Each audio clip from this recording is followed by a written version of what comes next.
ৰিগত fitter mechanic এইবিলাকৰে কাম হয়, বেছিভাগ এইবিলাকৰে কাম হয়। আৰু ইয়াত যদি মেকানিক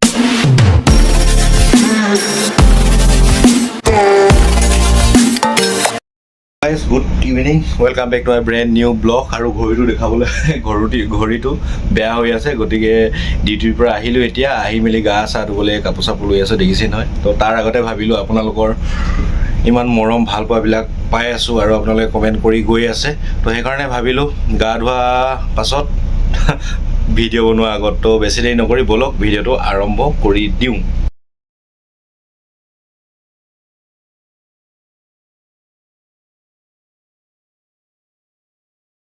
আজি ভিডিঅ'টো এনেকুৱা ধৰণৰ, গমেই পালে অলৰেডি মই ভিডিঅ' কিহৰ ওপৰত বনাব লৈছোঁ। হয়, মই আজি ফিটাৰ আৰু মেকানিক, একদম এইটোতো কুৱেশ্যন ঠিকেই কৰিছে বোলে, ইমান বেয়া কৰিছে বুলি কোৱা নাই। যে সুধিছে ভাইটিজনে, দি দিছোঁ ছাইডত, যে ফিটাৰ আৰু বা মেকানিক পঢ়িলে ৰিগত প'ষ্ট পাম নে নাই, কাম কৰিবলৈ কিবা প'ষ্ট আছেনে নাই, তো তাৰ বিষয়ে সুধিছে। তো এইটোতো মানে ৰিগত ফিটাৰ মেকানিক এইবিলাকৰে কাম হয়, বেছিভাগ এইবিলাকৰে কাম হয়। আৰু ইয়াত যদি মেকানিক নহয়, ৰিগ বন্ধ হৈ যাব, ডিলিং কৰিব নোৱাৰে, একো কৰিব নোৱাৰে, চব স্তব্ধ হৈ যাব। কাৰণ ইয়াত মেকানিকৰ বস্তুৱে বহুত। সেইকাৰণে আপুনি যদি মেকানিক আৰু ডিজেল মেকানিক আৰু ফিটাৰ যদি কৰি থৈছে, তেতিয়াহ'লে চাকৰি পাব, একদম চাকৰি পাব, চিন্তা কৰিব নালাগে। খালি আপুনি এপ্লাই কৰাতে কথা, আপোনাৰ কিমান ডেডিকেটেড, আপুনি কিমানখিনি তাত জবটো ল'মেই বুলি এনেকৈ ধৰিব পাৰে, সেইটোৰ ওপৰতহে কথা। আপুনি চাকৰি পাব নিশ্চিন্ত। আৰু আপুনি যদি পাম্প ফিটাৰ, মেকানিকটো গম পালে, পাম্প ফিটাৰ বুলি এজন থাকে, যিটো আমাৰ মাড পাম্পকেইটা চায়। তো ছাইডত দি দিছোঁ, এই পাম্পকেইটা মানে তেওঁলোকৰ আণ্ডাৰত থাকিব, মানে কিবা বেয়া হ'লে কিবা হ'লে তেওঁলোকে চাব লাগে। কিন্তু ইয়াত এটা কথা, আমাৰ যিটো ৰিগত মই কাম কৰি আছোঁ, তাত কিন্তু পাম্প ফিটাৰ নাই এতিয়ালৈকে। গোটেই মানে পাম্পৰ ছেকশ্যনটো, পাম্পৰ বস্তুখিনি আমাৰ ডেৰিকমেনে বা টপমেনে চাবলগীয়া হয়। বেয়া হ'লে লাইনাৰ চেঞ্জ, মডিউল চেঞ্জ বা চিট চেঞ্জ, এইবিলাক গোটেইখিনি অল টোটেল ডেৰিকমেন বা টপমেনৰ মানে জিম্মেদাৰী, মানে টপমেনৰ দায়িত্ব। তেওঁ চাব লাগিব পাম্পটো কি হৈছে কি নাই। চলি থাকিলেতো আপুনি মানে চেক কৰি থাকিব লাগিব, পাম্পটো গৰম হৈ গৈছে নি, ঠাণ্ডা হৈ গৈছে নি, চবখিনি মানে কৰিব লাগিব, মনিটৰ কৰিব লাগিব। তো চাব লাগিব, তো তেনেকুৱা ধৰণৰ। আৰু পাম্প ফিটাৰ পঢ়িলে আজিকালি প্ৰায় ৰিগতে এই পাম্প ফিটাৰ প'ষ্টটো ওলাইছে, আৰু তাত আপুনি এপ্লাই কৰিব পাৰে। আৰু পাম্প ফিটাৰ হ'লে মানে টপমেনকেইটা অলপ সুবিধা হয়।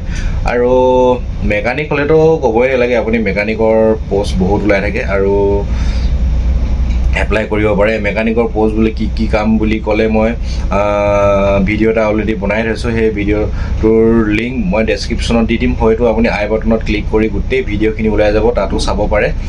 আৰু তেনেকুৱা আৰু পাম্প ফিটাৰ কাম কি বুলি ক'লে, পাম্পৰ কাম লগতে আপোনাৰ যদি সেইটো টাইমত কাম নাথাকে, তেতিয়াহ'লে বেলেগ ডিপাৰ্টমেণ্টকো অকণমান হেল্প কৰিব লাগে। কাৰণ ৰিগ ছাইডত এনেকুৱাই, আপোনাৰ যদি কাম নাথাকে, তেতিয়াহ'লে অন্যজনৰ যদি কিবা কাম হৈ আছে, তেওঁ অকলে কৰিব পৰা নাই, তেতিয়াহ'লে আপুনি তাত হেল্প কৰিবলৈ যাব লাগিব বা যাব পাৰে।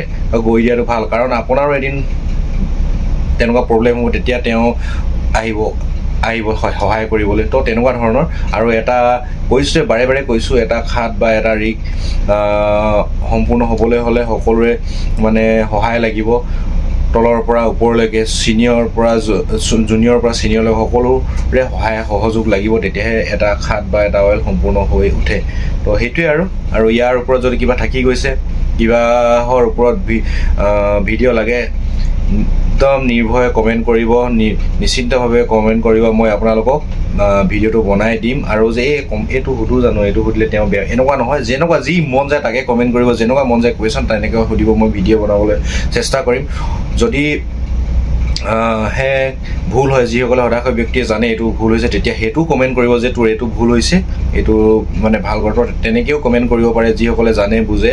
তো সেইটো ময়ে জানো, মই একদম চব বনাম সেনেকুৱা কথা নহয়। মই যিখিনি পাৰোঁ, যিখিনি মানে মোৰ নলেজ আছে আৰু নথকাখিনি মই সুধি মেলি আপোনালোকক ইয়াত ডিটেইলছত দিবলৈ চেষ্টা কৰিম। আৰু মই যিবিলাক প্ৰেক্টিকেলভাৱে পাই আছোঁ তাৰ ওপৰতহে ভিডিঅ' বনাই আছোঁ। এনেই মানে ওপৰতে কৈ দিয়া কথা নহয়, কৈ দি মেলি ভিডিঅ' বনোৱা নাই। তো গতিকে যদি ভুল হয় তেতিয়াও আপোনালোকে আঙুলিয়াই দিব, তোৰ এইটো ভুল হৈছে, এনেকৈ ভুল হৈছে বুলি। তো তেতিয়া মই ভাল পাম তেনেকৈ শুধৰাই দিলে। তো বেছি দেৰি নকৰোঁ আৰু গা চা ধুই লওঁ, ভাগৰো লাগিছে বহুত, জানিছে আৰু এইকেইদিন ৰ'দ কেনেকুৱা দি আছে। তো চেনেলটো ছাবস্ক্ৰাইব কৰি থ'ব, যিমান পাৰে শ্বেয়াৰ কৰি দিব, লাইক চাইক কৰিব, তেতিয়াহে আৰু অকণমান ভাল লাগে আৰু বনাব লাগে। তো লগ পাম অন্য এটা ভিডিঅ'ত। জয় অসম। ইয়াতে কথা দুটামান থাকি গৈছিলে, সেইকাৰণে ভাবিলোঁ বনাই লওঁ গা ধোৱাৰ আগতে। হেৰি, আপুনি সুধিছিলে যে যদি ফিটাৰত পঢ়ে আপুনি, তেতিয়াহ'লে বিভিন্ন ধৰণৰ ইয়াত প'ষ্ট আছে ৰিগত, সেই প'ষ্টকেইটাত আপুনি এপ্লাই কৰিব পাৰিব নাই, কাম কৰিব পাৰিব নাই, এনেকুৱা ধৰণৰ কুৱেশ্যন কৰি আছে, বা কি কাম প'ষ্টত কাম কৰিব পাৰিব। তো আপুনি যদি ফিটাৰ পঢ়ে তেতিয়াহ'লে আপুনি ৰিগত জইন কৰিব পাৰিব, কোনো চিন্তা নাই তাতে।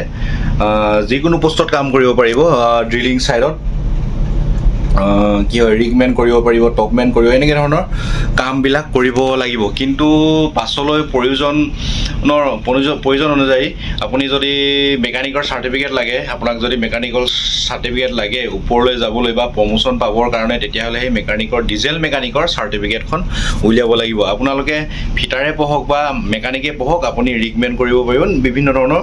খালি ইলেক্ট্ৰিচিয়ান কৰিব নোৱাৰিব আপুনি, ইলেক্ট্ৰিচিয়ান শিকা নাই, কাৰণ ইলেক্ট্ৰিচিয়ানটো বহুতেই ৰিক্সি জব হয়। সেইকাৰণে আপুনি ফিটাৰ পঢ়ি ইলেক্ট্ৰিচিয়ান কৰিব নোৱাৰে, কিন্তু ৰিগমেন বা ফ্ল'ৰমেন, ডেৰিকমেন, ৰষ্টবট এইকেইটা কৰিব পাৰিব। ফোন এটা আহি গৈছিলে চৰি শান্তিকৈ ভিডিঅ' বনাবই নাপাওঁ নহয়। হেৰি আৰু কি কয়, সেইটোৱে কথা, আপুনি ফিটাৰ পঢ়ি ইলেক্ট্ৰিচিয়ান কৰিব নোৱাৰে, জিঅ'লজিষ্ট কৰিব নোৱাৰে, মানে সেইকেইটা বহুত ৰিক্সি জব, মানে সেইকেইটা হাই এডুকেটেড বুলি ক'ব লাগিব, সেইকেইটা জব আপুনি কৰিব নোৱাৰিব। কিন্তু আপুনি ড্ৰিলিং ছাইডত ৰিগমেন হওক, ফ্ল'ৰমেন হওক, ড্ৰিলাৰ হওক, আপুনি ফিটাৰ পঢ়িলে কৰিব পাৰিব। কিন্তু আপুনি কামবিলাক শিকিব লাগিব, এক্সপিৰিয়েঞ্চ হ'ব লাগিব, তেতিয়াহে কৰিব পাৰিব। তো বুজি পালে? ইয়াতো যদি কিবা কনফিউজ আছে তেতিয়াহ'লে কমেণ্ট কৰিব, মই আকৌ আপোনালোকক শিকাবলৈ চেষ্টা কৰিম। এতিয়া বেছি দেৰি নকৰোঁ, ভাগৰো লাগিছে। জয় এখন লগ পাম। আৰু ছাবস্ক্ৰাইব কৰি থ'ব, শ্বেয়াৰ কৰিব, লাইক কৰিব।